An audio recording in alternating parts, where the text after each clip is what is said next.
Sosok JT pelaku penganiaya perawat diungkap tetangga, rajin beri santunan pada warga. Inilah sosok JT, pelaku penganiayaan terhadap CRS, seorang perawat di Rumah Sakit Siloam Palembang. JT dikenal sebagai pribadi yang baik di mata tetangganya. Bahkan, JT juga kerap memberikan santunan kepada warga saat menjelang Lebaran.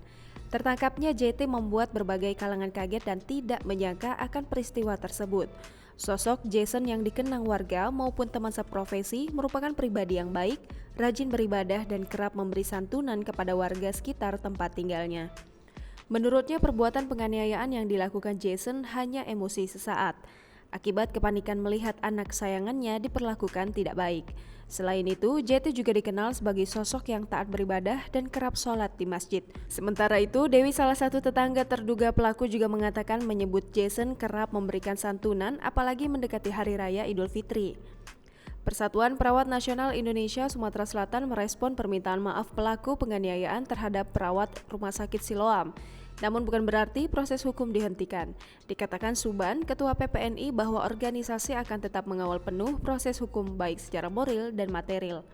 Suban mengatakan langkah hukum ini diambil sebagai bentuk pertanggungjawaban atas perilaku penganiayaan yang dialami rekan sejawat PPNI yang harusnya tidak sampai melakukan penganiayaan fisik ke korban.